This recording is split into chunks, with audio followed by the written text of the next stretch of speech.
जय महाराष्ट्र। आज पत्रकार परिषद घेण्याचा उद्देश एकच आहे का या नंदुरबार जिल्ह्यामध्ये नंदुरबार जिल्ह्याचे जो पालकमंत्री आहे मान्य कोकाटे साहेब, त्यांनी आम्हाला जेव्हा मागे डीबीडीसीची मीटिंग झाली तेव्हा सुद्धा माझ्या या मतदारसंघामध्ये त्याने अंगणवाड्या दिल्या होत्या आणि त्याचप्रमाणे या धडगाव अक्कलकुवामध्ये आपल्याला सर्वांना माहिती आहे का शाळा खोली आपल्याकडे नाही आहे आणि म्हणून मी या जिल्ह्याचे पालकमंत्री मान्य कोकाटे साहेबांना सांगितले की सर, माझ्या या मतदारसंघामध्ये अजूनही शाळा नाही, जे शाळा चालू आहे ते पडक्या होऊन गेल्या, त्याच्यात माणूस बसू शकत नाही, तर असे जे शाळा आहे त्यांना आम्हाला द्या मान्यता। तर त्याने जिथे शाळा नाही सारखा आहे तिथे एक तुम्हाला उदाहरण देतो, एक काकोडकोट ग्रामपंचायतमध्ये आहे, तसं मांडवीमध्ये गेलो तर 7वीपर्यंत शाळा ते पडकी आहे, तसं धडगावमध्ये गेलं तर तिथे सर्व एक ठिकाणी येतात ते सुद्धा पडक्या झालेले आहे, म्हणून तिथे सुद्धा मोठी निधी दिली। तोरणमालला आहे, जे मेन ठिकाणी जिथे गरजेचं होतं तिथे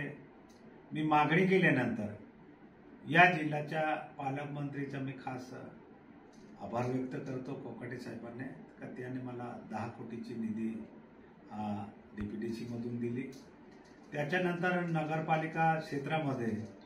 मी काम मागितलं आहे जवळजवळ 5 कोटीचं, त्याच्यात सुद्धा त्याने सांगितलं की मी तुम्हाला लागेल ते सुद्धा परमा देतो।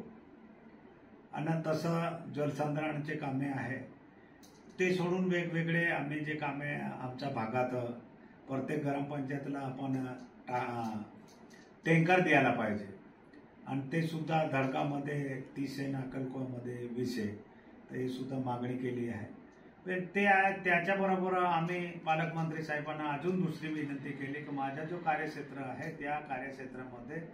आतापर्यंत लेटची व्यवस्था झालेली नाही आणि म्हणून जवळजवळ आम्ही धडगाव अक्कलकुवा धरून 120 डीपीची मागणी केली आहे आणि ते सुद्धा त्याने सांगितलं की जसं आपण माझ्या याच्यात पैसे राहील मी तुम्हाला, जेणेकरून तुमच्या भागात मला सुद्धा माहिती आहे का त्या भागात काय हे झालेलं नाही ते सुद्धा मी देईन। पण आता शाळाच्या पहिले परमा दिली आहे आम्हाला 10 कोटीचे, त्याच्या लागेच आता टेंडर होणार आहे, त्याच्या हे सुद्धा निघालं आहे आणि म्हणून जो काम करणारा नेता असतो आमच्या महायुतीमधून,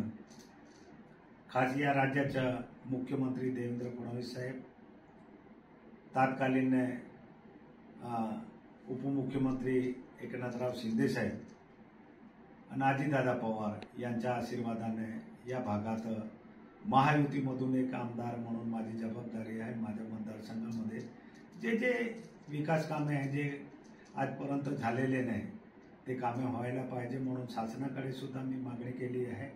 आणि पालकमंत्री साहेबांकडे सुद्धा आपण मागणी केली, नंतर त्याने दिलं आहे। मी खास तुम्हाला या निमित्त एकच सांगणार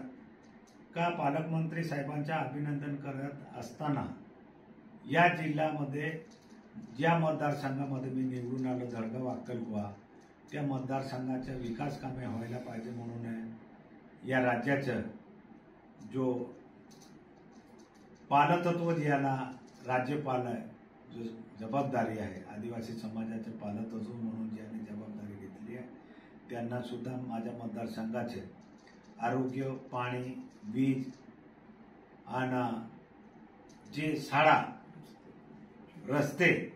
या शिक्षण या भागाचे जे 4-5 विषय धरून मी मागे वेळ घेतली होती, 23 तारखेला मला वेळ दिली होती, पण एक कारणास्तव ते कॅन्सल झाली होती, ते या महाराष्ट्र राज्याचे राज्यपाल साहेबांनी मला 29 तारीख दिली आहे। आपलं काम आहे, आपल्याला लोकांनी निवडून दिल्यानंतर या भागातले जेवढे चांगले काम करता येईल ते या महाराष्ट्र राज्याच्या मुख्यमंत्री साहेबांना हे दिलं आहे, दोघं उपमुख्यमंत्री साहेबांना दिलं आहे आणि जे आजपर्यंत झालेले नाही ते विषय खास करून राज्यपाल साहेबांना मी पत्रव्यवहार 29 तारखेला देणार आहे। मला अपेक्षा आहे या महाराष्ट्र राज्याच्या तिघही कर्तव्यदक्ष आपले मुख्यमंत्री आणि दोघं उपमुख्यमंत्री शिंदे साहेब आणि अजितदादा आणि राज्यपाल साहेबांकडे सुद्धा मी निवेदन देऊन या माझ्या मतदार